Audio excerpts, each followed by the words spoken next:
Hello everyone, আজকে আপনাদের সাথে শেয়ার করে নিচ্ছি একটি ওলের রেসিপি। এই ওলটি আমার দিয়েছিল আমার বান্ধবী, ওদের খেতে হয়েছে এই ওল। আর এটা বানাচ্ছি আমি চিংড়ি মাছের সাথে।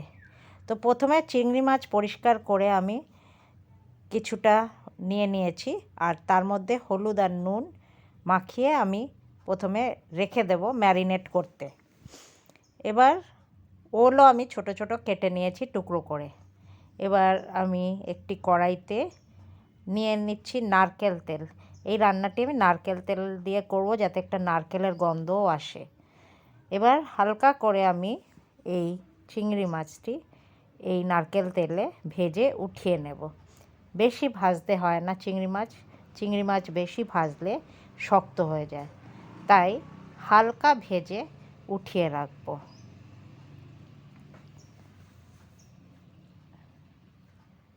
চিংড়ি মাছ আমার ভাজা হয়ে এসছে। এবার আমি একটি পাত্রে আমি পুরো চিংড়ি মাছটি উঠিয়ে রাখছি।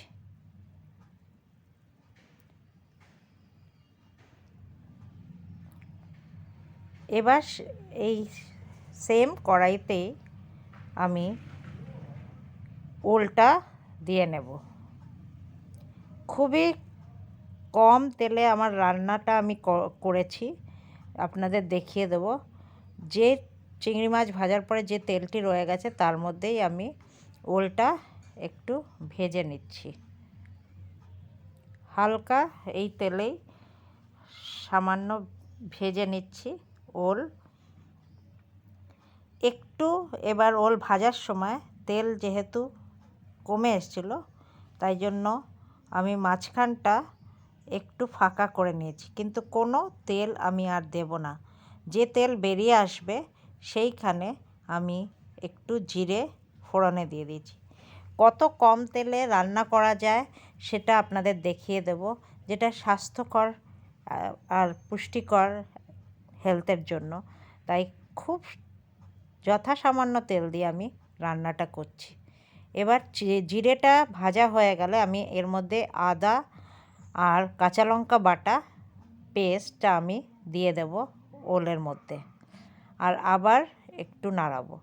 এখানে বলে রাখি, যখন দেখবেন যে কড়াইতে লেগে আসছে, সামান্য জলের ছিটে দিয়ে দিয়ে রান্নাটি করবেন। আর সিমে রান্নাটা করা বাঞ্ছনীয়, কেন কি যেহেতু কম তেল, পোড়া লাগার ভয় থাকে। দেখুন আমি সামান্য জল মাঝে মধ্যে দিয়ে আবার নাড়িয়ে নিচ্ছি ওলের এই রেসিপিটি।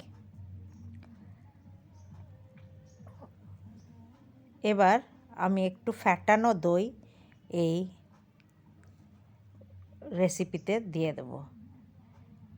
আর যেহেতু আমি দই দিচ্ছি, সিমে রান্নাটা রাখবো যাতে দই আমার ফেটে না যায়।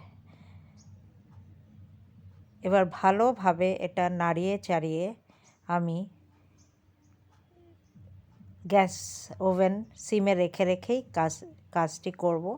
এবার হলুদ গুঁড়ো দিয়ে নিচ্ছি,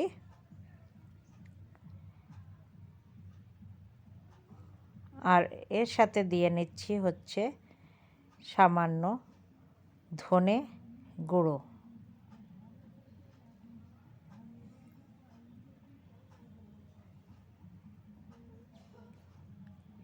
হালকা সিমে রান্না করলে পরে আপনার কম তেলেও রান্না হয়ে যায়।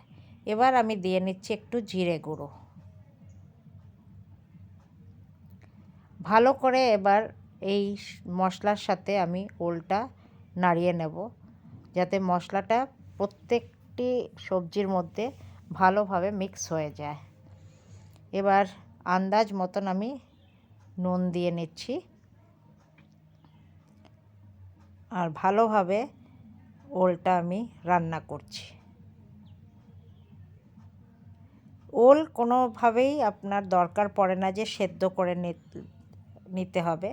যদি আপনি মনে করেন আপনি সেদ্ধ করেও রান্না করতে পারেন, কিন্তু ওলটি খুবই ভালো ছিল বলে এমনিই আমার সেদ্ধ রান্না করতে করতেই সেদ্ধ হয়ে গেছে।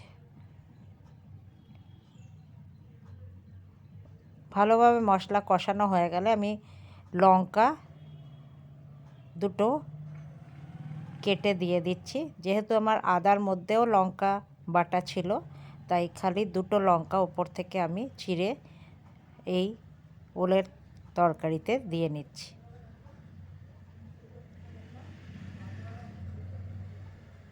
বেশ ভালোভাবে মশলাটা কষাবেন। এবার আন্দাজ মতো একটু জল দিয়ে নেব, আর এটি ঢেকে আমি রেখে দেব কিছু সময়, যাতে আমার ওলটা ভালোভাবে সেদ্ধ হয়ে যায়। তো মশলা কষানোর পরে এই পরিমাণ মতন জল দিয়ে এবার আমি এটাকে রেখে দেব, যাতে ওলটা পুরোটাই রান্না হয়ে যায়, সুসিদ্ধ হয়ে যায়।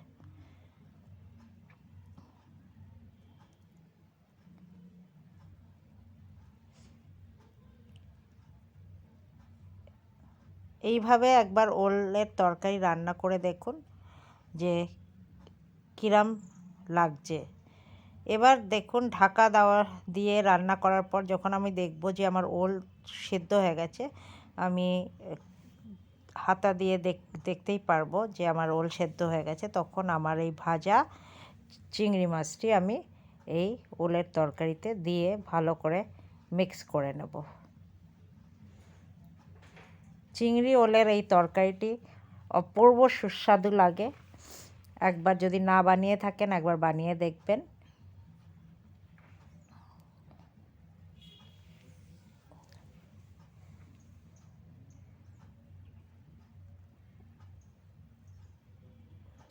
এবার উপর থেকে আমি একটু গরম মশলা দিয়ে নিচ্ছি ওলের এই তরকারিতে।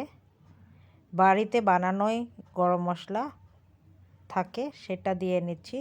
আর আন্দাজ মতন এবার আপনি একটু মিষ্টিও দিয়ে নেবেন। আর উপর থেকে ছড়িয়ে দিচ্ছি ধনেপাতা কুচি।